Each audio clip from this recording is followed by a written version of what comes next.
on revient donc sur les lois sur le deuil. Vous savez que la mise en terre lors des obsèques est une obligation de la Torah. Et cette mise en terre, elle a de tout temps été considérée comme l'acte sacré par excellence, comme on l'a dit tout à l'heure. Tu viens de la poussière et tu retournes dans la poussière. Pourquoi est-ce si important pour le corps, pour le cadavre?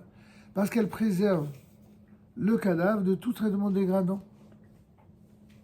Et le cadavre qui en fait est l'enveloppe corporelle qui a abrité une âme divine, c'est parce qu'il a été celui qui a enveloppé cette âme divine qu'il a droit à un respect particulier avec des règles de tahara, comme on a déjà évoqué, de pureté,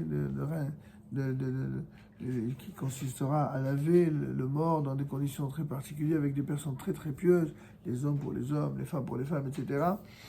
Et ceci dans le but aussi de le soustraire aux regards indiscrets, lui évitant ainsi une humiliation qui rejaillirait, d'après le Talmud, sur sa famille et sur l'humanité tout entière.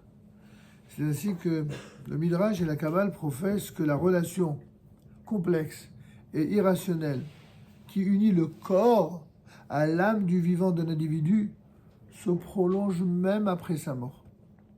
Et que tant que le corps ne retourne pas à la poussière dont il est issu, eh bien l'âme, elle souffre. Elle est en quelque sorte empêchée de regagner son lieu d'origine, qui est aussi, nous l'avons dit, sa destination ultime.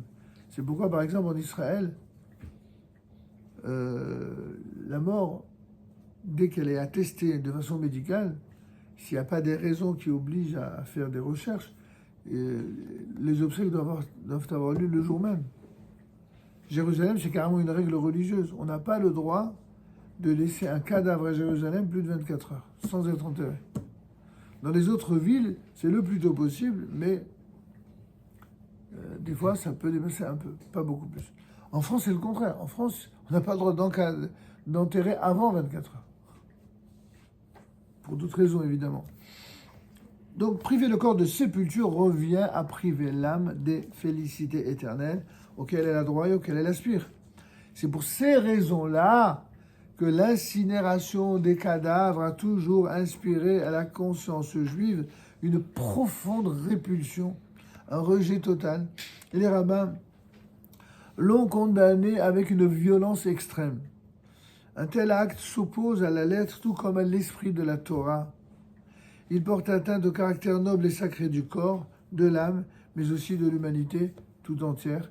Et bien entendu, lorsque ce genre de question est appelé à être évoqué en famille, alors il faut dire autour de vous, avec la dernière énergie, que vous vous opposez formellement à ce qu'il y ait un mauvais traitement du corps et une amputation du corps et des expérimentations médicales sur le corps, tout ça, il faut laisser tranquille. D'accord? Laisser mourir normalement, après 120 ans si Dieu veut, mais normalement, enterrer normalement et surtout pas de... Évidemment que ceux qui ne croient pas dans la vie du monde futur, ne croient pas dans toute la émouna que nous plaçons dans toutes ces choses-là, pour eux, qu'est-ce qu'ils voient? Ils voient que les obsèques faits par incinération, ça va leur coûter 3 ou 4 fois moins, je ne sais pas, 5 fois moins cher. D'ailleurs, ils en ont pour leur argent. Ils leur donnent un petit coffret de 20 cm², là, et puis ils balancent ça aux îles de l'Évin, je ne sais pas où. D'accord. Bon, c'est pas sérieux. D'accord. Alors, ceux qui souhaitent être réduits en poussière, vous inquiétez pas, soyez pas pressés, ça arrivera. Pas besoin de passer par l'incinération pour cela. Bon, j'essaie de faire de l'humour, c'est un peu léger, je vous l'accorde. Mais enfin, ceux qui veulent faire ça, c'est des têtes brûlées, quoi. Enfin, si je puis me permettre l'humour facile. Et c'est la meilleure façon de se faire griller devant l'Éternel. Et c'est pas une bonne idée.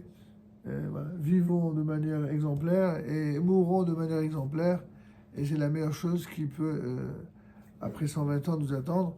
Nous, à la rentrée, nous poursuivrons notre sujet, qui est un sujet en fait très intéressant et très riche, qui est donc toujours le sujet donc, des règles et des rituels du deuil, Et là, on va parler véritablement de ce qu'on appelle la Avelout lors d'une prochaine séance. La Avelout avec toutes les étapes du deuil. Les 7 jours, le mois, l'année, etc. Ça, ce sera pour notre prochain programme. Je vous souhaite à tous de passer une bonne soirée, un bon Shabbat et de bonnes vacances. À la prochaine rentrée. Au revoir.